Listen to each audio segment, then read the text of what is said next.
के कार्यक्रम के ऊपर लास्ट में आऊँगा। कुछ जरूरी बातें हैं जो मुझे लगता है कि हमें शेयर करनी चाहिए। I'll speak on those prominent significant issues which I think which are inevitable, क्योंकि आज मैंने कुछ बच्चे ऐसे देखे जॉब में हैं, पढ़े लिखे हैं और उनके अंदर एक स्पार्क दिखाई दे रहा है। मुझे उनके स्पार्क दिखाई दे रहा है, इसलिए मैं उनको एड्रेस करते हुए काम करूँगा। मैं जोगीराम जी का धन्यवाद करना चाहता हूँ। उस दिन मीटिंग में मुझे इनवाइट किया, आपने बुलाया, मैं आया समाज के लिए, समाज के हित में। आपकी मंशनाएं बहुत अच्छी हैं, पवित्र है, इसलिए आपके उस दिन भी कार्यक्रम में आया। आज भी आपने 11th आवर बिल्कुल दोपहर 9-10 बजे की बात है, तब आपने मुझे कहा कि आज फिर मीटिंग है, आपको आना है। आज भी मैं जोगीराम के कहने से आया और इसलिए आया हूँ कि मैं जोगीराम की बहुत रिस्पेक्ट करता हूँ, क्योंकि इस आदमी ने इस क्षेत्र में हिसार, फतेहाबाद, सिरसा, आपतवानी और ये लास्ट का जितनी भी हमारी बेल्ट है, इसमें इन्होंने, इनके प्रयासों ने, इन्होंने और इनकी टीम ने, उस टीम के अंदर एक व्यक्ति और भी होता था, मुझे अब दिखाई नहीं देता, और कुछ साहब he is absent from the scene. Why he is absent from the scene I don't know, लेकिन आपकी पूरी टीम के ने जो मेहनत करी है, जो इस एरिया के अंदर हमारे समाज को ऑर्गेनाइज किया है, संगठित किया है, ये आश्रम स्थान बना करके ये प्लेस है जोगीराम जी एंड योर टीम, आपको और आपकी टीम को सैल्यूट करता हूँ। आपके कहने से लिए आया मैं आने वाले रतनलाल भैया आपको भी सैल्यूट करता हूँ। मेरे ख्याल में 75 से ऊपर फेल होगी होगी। कितनी एज है? 68 है। मैं 75 सोचता हूँ, सॉरी ज़्यादा बड़े नहीं हो से आप, लेकिन आपने संघर्ष बहुत किया। सबसे पहले हरियाणा के अंदर धर्मशाला जो बनाई गई थी, सिरसा में बनाई गई। सिरसा वो भूमि है जो आप लोगों ने मेहनत करके पहली धर्मशाला बनाई थी, और जब हम कोई हरियाणा में देखते थे तो सिरसा की तरफ हमारी नजर जाती थी। सतीश जी बलवान संघर्ष का साथी है। बलवान ने टीकों के अंदर, टीलों में अंधेरे घरों में समाज को त्याग करने के लिए मेहनत की। और छोटे थे, मैं बात कर रहा हूँ 1990 में। 1990 में हम लोगों ने समाज को जगाने की शुरुआत की। बहुत लंबा संघर्ष, बहुत लंबा। मैं इसलिए कह रहा हूँ ये समय के लिए, उसमें तो हमने काम किया हमारी टीम में, उसमें बलवान ये हमारे साथ थे। बलवान ने बहुत मेहनत की। उस एरिया में साउथ हरियाणा में ले जाने वाला बलवान सेना, धर्म सेना जिंदाबाद, इस संगठन में काम करते। बहुत सारे बच्चे हैं जो आज बूढ़े हो गए। 1990 में हमने सामाजिक चेतना मंच बनाया, समाज में चेतना लाने वाला मंच। 1975 में पहली बार कबीर जयंती मनाई गई थी। 74 में 1974 में रोहतक के अंदर मनाने वाले थे मास्टर मोती लाल गिराड़, जिनका बैंड होता था मोती मास्टर बैंड। और रोहतक की धरती पर, आसपास में सोनीपत में, रोहतक में, झज्जर में ये बहुत बड़ा इशू बना था कि कबीर धारकों का गुरु कब से हो गया, कबीर कहां से आ गया, इन धारकों का गुरु कहां से पा गए। It was really an issue. और हमारी दलित जातियों में, दूसरी जातियों में इस बात का इशू बना था, बहुत बड़ा इशू बना था। और उसी जयंती में, वो जयंती ऐसे नहीं बनी थी, उसमें कई हजार लोगों की पदयात्रा थी और उसमें 7-8 बैंड थे, यूपी तक के बैंड, पंजाब तक के बैंड आए हुए थे। और वो ऐतिहासिक जयंती, उस जयंती में धानक समाज की पहचान, धानक समाज को कबीर से जोड़ा गया था, कबीर को धानक से जोड़ा गया था। इट वॉज वाइस वर्सा, दोनों एक दूसरे से जुड़े थे। और उसने मास्टर मोती, he was an illiterate person, but उसकी पर्सनैलिटी ऐसी थी कि बहुत बड़े महाराजा को अगर खड़ा कर हुआ तो उसकी पर्सनैलिटी उसका कैपेबिलिटी हो जाएगी। हर साल मनाई जाती है, हम लोगों ने भी बनाई है, हम लोगों ने कैडर कैंप बनाए हैं, सैकड़ों कैडर कैंप गांव-गांव में जाकर के हम लोगों ने लगाए हैं। भी नेतृत्व में आप देख सकते छाया में भी मिसाल विशेषताओं लग रहे हैं और आप हमारे बैठल रहे। मुझे याद है 1990 के अंदर हो गया ये अपना अड़गुजर इतनी छोटी छोटी स्लिप लिख करके बांटते थे कि डिजाइन टाइप आ रहे हैं मीटिंग हो रही है गाँव में घूम रहे कौन से लोग आते थे और सिरसा में फिर वो हमने राजस्थान नहीं छोड़ा, हमने क्या नाम आपका चंडीगढ़ वेस्ट में यूपी बहुत काम किया।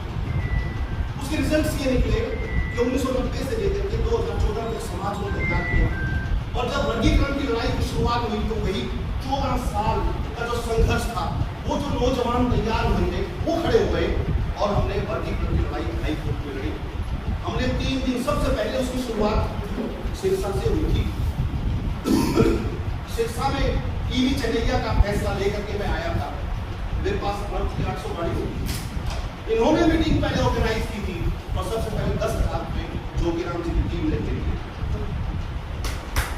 हमने पूरे हरियाणा में घूमने के 40 साल में किए ये करने के लिए कि 50 लाख का वकील करना है हाई कोर्ट में 40 ही लाख वकील भी 2.5 लाख रुपये अशोक का दरबार तो उस मीटिंग को आया 1 घंटा बैठ सके उस आदमी ने वकील ने सुप्रीम कोर्ट के फैसले को 5 जज बेंच के फैसले पर स्टे विकेट करवा दिया। 1.5 साल तक वर्गीकरण लागू रहा, सुप्रीम कोर्ट के फैसले के खिलाफ। उसके बाद हम लोग हाई कोर्ट सुप्रीम कोर्ट में गए और सुप्रीम कोर्ट पे हमने दुनिया का सबसे बड़ा वकील किया हरीश एन साल्वे। ये वही हरीश एन साल्वे है जिसने भारत के उस कैदी के लिए 1 रुपए में वकालत करी थी और जीत के आया था पूरे इंटरनेशनल कोर्ट के अंदर। नाम आप बता सकते हैं, बड़ा फेमस था, आपको बाद में उसको सजा पाकिस्तान की जेल के अंदर। हरीश साल्वे समाज के लोगों ने, मेरे साथ के लोगों ने बहुत गालियां दी, मेरे को बहुत विरोध किया क्योंकि हरीश साल्वे 3.5 लाख रुपए के पेशी थे। हमारे पास पैसे थे लेकिन समाज के लोगों ने, गरीब से गरीब आदमियों ने, भट्ठों पर काम करने वाले लोगों ने, रेडी चलाने वाले, आपके पापा ने मदद करी हमारी। He was very younger at that time. ये नेता नहीं बने थे, इनके पापा FCI में थे। हम घर पे आते थे और रोकते थे, चाय पिलाते थे। और आज एक तो मंत्री है, मंत्री महोदय है हमारे नहीं, हमारे समाज के एक ब्लॉक से। जब हम वहां जाते थे तो वो क्या काम ये था, सिर्फ चाय पिलानी है, चाय सवार है। मैं कहना ये चाहता हूँ बहुत लंबा समाज तैयार करके बहुत लोगों का गरीब और उसके बाद हमने आप लोगों के प्यार और सहयोग में, मेहनत में हमने उस फैसले को पलटा है जो ऐतिहासिक फैसला है जिसकी पलटने की कोई गुंजाइश नहीं है। सुप्रीम कोर्ट पे 5 जज बेंच, कॉन्स्टिट्यूशन बेंच अपने आप में कंप्लीट बेंच होती है, उसको उसके फैसले को बदलना और ये सिद्ध करना 7 जज बेंच में कि भैया सारे शेड्यूल कास्ट जो है वो होमोजेनियस ग्रुप नहीं है, दे आर डिफोजेनियस ग्रुप, अलग अलग है, उनके देवी देवता अलग है, खान-पान अलग है, शादियां अलग है, गोश्त अलग है, सब कुछ अलग है और इसलिए इनको वर्गीकरण अलग से किया जाए। कितने साल की लड़ाई है? 14 और 1990 10 साल ये और 24 साल 34 साल का संघर्ष है और उस समाज में उन बच्चों का संघर्ष जो पूरी हो गए जिसमें ये बैठा है ऐसे ऐसे लोग सफेद वाला है। हम लोगों ने, समाज के लोगों ने, उन लोगों ने गरीबी में काम करते थे। कई बार ऐसा होता है अनाज मंडी बाजार इकट्ठा करने के लिए पैसे नीचे नीचे पैर जल रहे हैं, गर्मी हो जाता है और वो मजदूरी करते हुए वहां हमारे को 100 रुपए देते हैं। हम लोग कबीर जयंती मना रहे हैं, मनाएंगे, कबीर जयंतियां मनती है, मनती रहेगी, आगे भी मनती रहेगी। नेता आते हैं, आएंगे, आते रहेंगे, जाते रहेंगे। मैंने मोतीलाल मास्टर का नाम लिया है, ऐसी कबीर जयंती ना तो आज मनी है और मनने की कोई संभावना भी नहीं है। या आपके यहाँ कबीर जयंती मनी थी फतेहाबाद के अंदर जब माननीय राष्ट्रपति आए थे, that was also historical program, where वो क्रेडिट जाता है दादा नारायण केसरी को। दादा नारायण केसरी की पर्सनल उनसे मित्रता, मैं इसलिए नाम ले रहा हूँ, दादा नारायण केसरी को व्यक्ति नहीं है, ये इंस्टीट्यूशन है, संस्था है बहुत बड़ी अपने आप में और वो उनके मित्र हैं। दादा नारायण केसरी जब MP होते थे तो ये हमारे गवर्नर साहब थे वर्षों में गवर्नर से पहले नेता थे, उन्हीं के घर में रहते थे। दादा नारायण केसरी के मना नहीं कर सकते।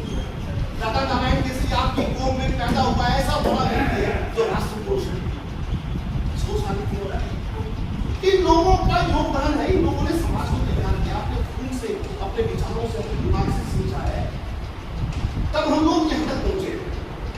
मैं बात करता हूँ वापिस, देखिए अगर सुप्रीम कोर्ट में केस नहीं जीत के आते हम लोग, इस पीढ़ी में क्या 10 बड़े नेता भी इकट्ठे हो जाते हैं पार्लियामेंटेरियन, 10 बड़े नेता, कितने मैं उनके नाम नहीं लेना चाहता, मैं पदों के नाम नहीं लेना चाहता, तो भी आपका वर्गीकरण लागू नहीं हो सकता। सुप्रीम कोर्ट में अगर लोग जीत के नहीं आते तो इट वाज क्वाइट इम्पॉसिबल। आज 4 स्टेट में वर्गीकरण लागू हो चुका है, केवल हरियाणा में नहीं, हरियाणा से इतने बड़े, हरियाणा इतना सा है हमारा, इससे बड़े बड़े स्टेटों में वर्गीकरण लागू हो चुका है। आपकी मेहनत से, आपके प्रयासों से, हमने जो जोत जगाई थी हरियाणा से, ये जब इसकी शुरुआत हरियाणा के आपके हिसाब से हुई, जोगीराम जी आपके हिसाब से हुई थी, 10,000 रुपये सबसे पहले आपने दिए थे, वो आज 4 स्टेट में पहुंच गई। हम सब नहीं, अकेले आप भी लाएंगे, आपकी भी संस्था की इंपॉर्टेंट है, उसका योगदान है। ऐसी संस्थाएं पूरे स्टेट जिम्मेदार है, पंजाब जिम्मेदार है, आंध्र जिम्मेदार है, भारत सरकार ने एफिडेविट दिया उसके अंदर। अगर भारत सरकार नहीं के कौन? कृष्ण गोपाल जी, माननीय रामलाल जी, वो नहीं लोग जिनके मैं नाम दे रहा हूँ,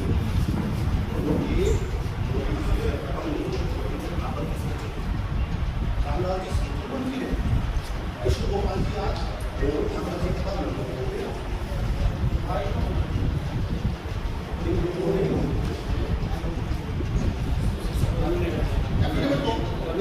और सरकार ने, भारत सरकार ने सुप्रीम कोर्ट में एफिडेविट दिया है।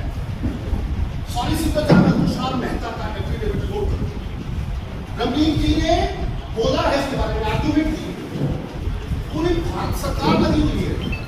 माननीय ये सरकार के बड़े बड़े मंत्री लगे हुए, उनका हम पर एहसान है, उनका ऋण है हमारे ऊपर, ऐसे नहीं।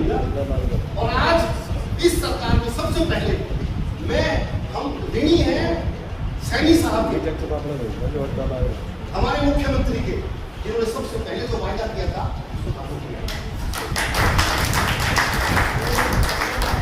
अब मैं 2-3 बातें और बता के फिर मैं कभी इस दिन पर जाऊंगा। भैया इंडिविजुअली सब लोग अपना अपना काम करते हैं। कबीर जयंती को सामूहिक रूप से मनाना समाज की पहचान बनती है, समाज जोड़ता है, समाज की मान मर्यादा इज्जत बनती है। अदरवाइज इंडिविजुअल लोग क्या क्या काम कर रहे हैं। मैं आपको 3 बातें रिमाइंड करवा के आगे बढ़ता हूँ।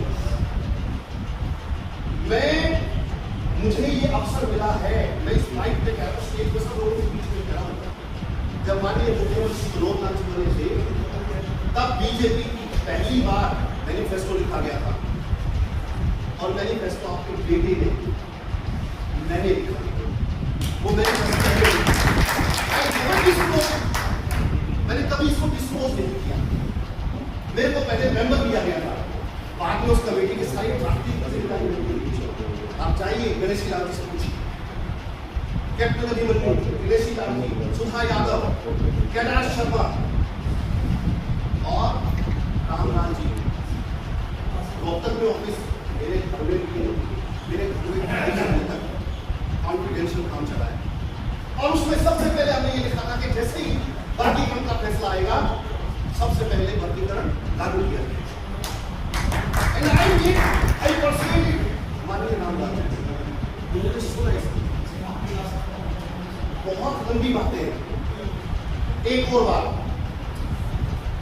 जितनी पॉलिसीज आपकी बन रही है 3 सप्ताहों में, आपकी कौम का योगदान है उसके अंदर।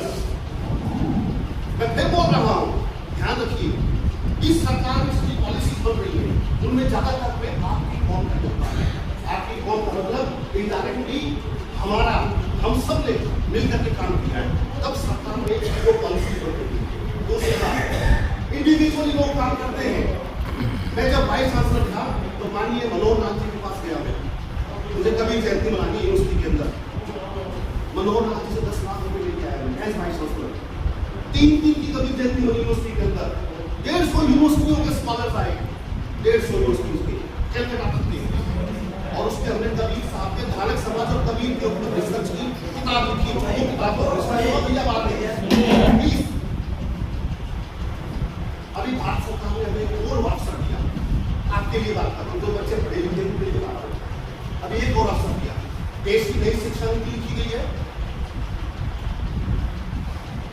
देश की नई शिक्षा नीति लिखी गई है 86 के बाद। उस शिक्षा नीति के अंदर इसको इंप्लीमेंट करने के रूल्स गाइडलाइंस बनाने के लिए 5 कमेटियां बनी। देश के इंटेलेक्चुअल्स, बड़े इंटेलेक्चुअल्स हैं, उनको 5 चेयरमैन बनाए गए। हायर एजुकेशन के अंदर कॉलेज और यूनिवर्सिटी की जो शिक्षा है, उसकी जब SC ST की कमेटी बनी है, जो बच्चे ST की डिमांड कर रहे थे तो उनके लिए उस कमेटी का चेयरमैन भारत सरकार ने मिनिस्ट्री ऑफ एजुकेशन और UGC ने मुझे उसका चेयरमैन बनाया। 1 साल मुझे मेहनत करी, 1 साल, और उसके rules regulation guidelines scheduled caste के बच्चों के लिए, शेड्यूल्ड ट्राइब्स के लिए, जो करोड़ों में फैसला होने वाला, करोड़ों में जिनकी 1000-2000 बच्चों का भविष्य बदलेगा, करोड़ों बच्चों का पूरे देश में। ये सरकार हमें देखी है बहुत कुछ आपने कहा कि सरकार ने हमें DC बनाया, हमें सरकार के ऋणी उतारा, हमने इस सरकार का ऋण उतारा भी है। मान लीजिए रतनलाल जी, ताली एक हाथ से नहीं बजती है। आज ये सरकार ये एडमिट करती है, ये माननीय मुख्यमंत्री एडमिट करते हैं कि DSC की वजह से ये सरकार बनी है। हमने अपना ऋण जो इन्होंने हमें दिया है, हमने उतारा है, एक तरफी नहीं है बात। अब आ जाओ इस जयंती के ऊपर। जयंतियां बनती है, हमेशा बनती है। मैं आपसे एक आग्रह करना चाहता हूँ, निवेदन करना चाहता हूँ, क्या हम इस जयंती को सामाजिक धार्मिक रूप दे सकते हैं? क्या इस जयंती को राजनीतिक रूप न दे करके, राजनीति में अपने आप मिल जाएगा, आपको राजनीतिक फायदा अपने आप मिलेगा, वो उसको आप रोक नहीं सकते। और ये गीत गाने की बहुत ज्यादा जरूरत नहीं है, हमारे 3 टिकटें मिली, हमारे एक टाइम में 52 के अंदर उठा करते रिकॉर्ड में 5 MLA भी हुई संयुक्त पंजाब के अंदर। आप सीनियर हो, वेटरन, आपको पता होना चाहिए 5 MLA भी रहे, MP भी रहे, और MP भी कहां से रहे? हमारी बिरादरी भी नहीं है, अम्बाला से। भैया मैं कहना ये चाहता हूँ, मैं संयुक्त पंजाब की बात करता हूँ, मैं कहना ये चाहता हूँ, समाज एक तरफी नहीं है। हम सरकार को देखते, हम इस पार्टी के प्रति बहुत वफादार है, समर्पित है, सिंसियर है, इस पार्टी को देखते हैं, लोग दिया है, हम इस पार्टी के दाता हैं, इस पार्टी की सरकार बनाने वाले लोग हैं। लोग हमारी बिरादरी के 4.5% वोट है। किसी ने कहा था अभी 35 लाख वोट है, लोग 4.5% वोट है। सेंसस उठाओ, और वो तब है जब हम गलती से हमारे बुजुर्ग का रीजन शब्द लिखवाते हैं। अभी सेंसस आ रही है, सेंसस में धारक लिखवाना है, हरिजन नहीं लिखवाना, हरिजन नहीं लिखवाना। You must lead the campaign, you must start the campaign. सब धारक लिखवाएंगे। आपका ये कैंपेन होना चाहिए कि सेंसस में अब जो सेंसस आएगी, लिखी जाएगी, उसमें धारक पड़ेगा। हम लोग पंजाब में बहुत खता खा चुके हैं, पंजाब में बहुत नुकसान हो चुका है हमारा। पंजाब में वहां अगर ऐसे आवाज उठाई थी, तो वो हमने ही जाकर के गिद्दड़बाह में, मानसा में अपने मीटिंग करके उठाई थी कि हमें धारकों को जो शेड्यूल ट्राइब का स्टेटस दो।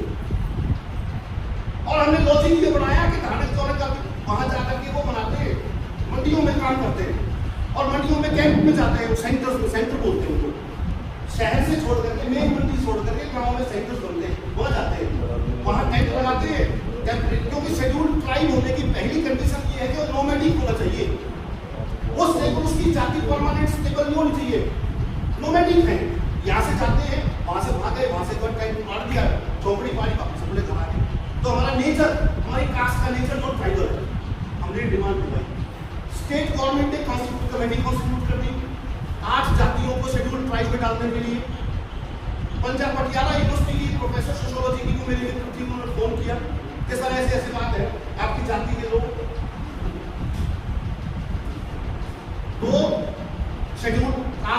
शेड्यूल ट्राइब मानते ही नहीं। आपकी जाति के लोग जो है कि वो जुलाहा बता रहे हैं, जुलाहा, आपकी जाति के लोग वो जुलाहे बताते हैं। हमने जहां जहां भी गए हम जुलाहा लिखवा दिया। और जुलाहा क्या है? कास्ट है, परमानेंट सेटल्ड कास्ट है। परमानेंट सेटल्ड कास्ट जुलाहा शेड्यूल ट्राइब हो ही नहीं सकती, क्योंकि उसका नेचर बदल गया, नेचर ऑफ जॉब बदल गया। इसलिए धानक बिरादरी को पंजाब के अंदर शेड्यूल ट्राइब में नहीं डाला गया और काट दिया गया। ये कुछ ऐसे फैक्ट्स हैं, जो सच्चाइयां हैं, जो आपको पता होनी चाहिए। आप उस बच्चे की बात पर मैं इनका सही कहूंगा। कबीर जयंती आई है, आती रहेगी। पहला सवाल, क्या इस कबीर जयंती को हम सामाजिक और धार्मिक बना सकते हैं? क्या सिरसा की भूमि से पूरे थाने समाज के सभी जिलों के लिए कोई कॉमन डिमांड उठा सकते हैं? लोग कॉमन, जो हिसार में भी लागू हो, दादरी में भी लागू हो, हर एक आदमी की ये डिमांड है कि ये कबीर जयंती भिवानी में बननी चाहिए, इसके हिसार में बननी चाहिए। कोई सोनीपत में मांग रहा है, क्यों मांग रहे हैं? जो कबीर जयंती से उनको ये उम्मीद होती है कि हमारे ज्ञान को, हमारे शहर में कोई हमें जगह नहीं चाहेगी, पैसा मिल जाएगा, हम अपना कोई सदन बना लेंगे, कोई स्कूल बना लेंगे, कोई धर्मशाला बना लेंगे। एक बार माननीय मनोहर लाल जी ने सभी समाजों के, सभी समाज के, सभी हरियाणा के लिए एक कॉमन पॉलिसी बनाई।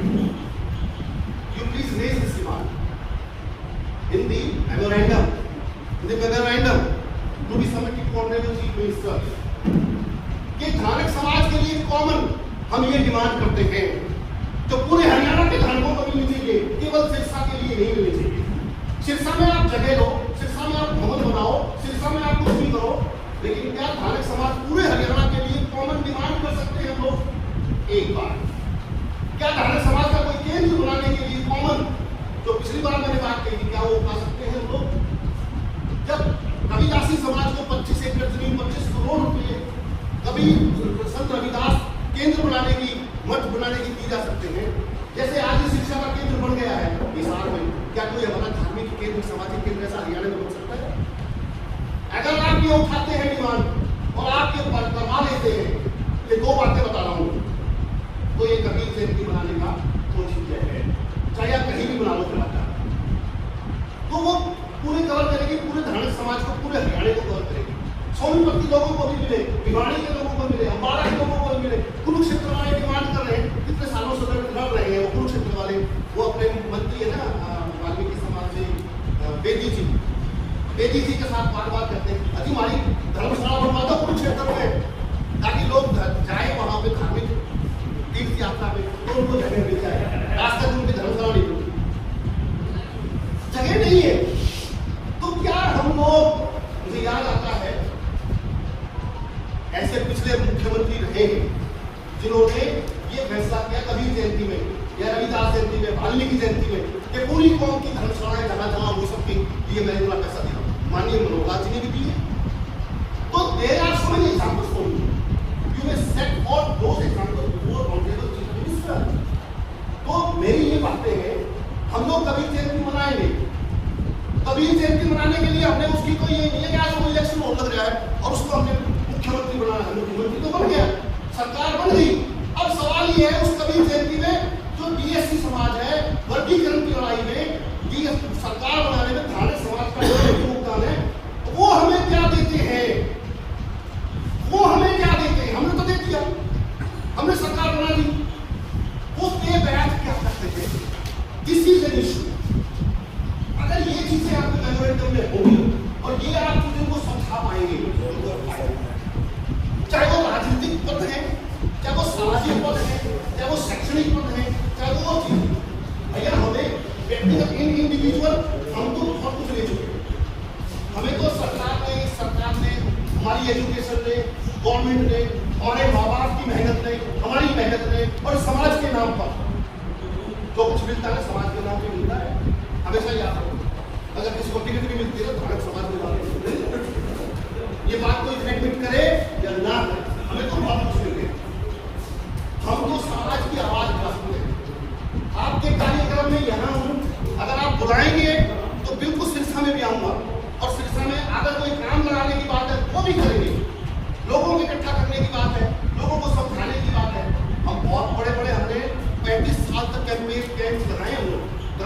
देहात ग्रामीण का करते, जब हमारे पास कुछ नहीं था।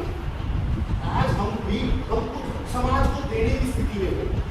हम अपने समाज से, अपने ज्ञान से, अपनी समझ से, अपने समय से निकाल करके समाज के लिए, ताकि इन बच्चों के जो आने वाले बच्चे ये डिमांड कर रहे हैं, इनकी डिमांड्स को मीट आउट किया जाए।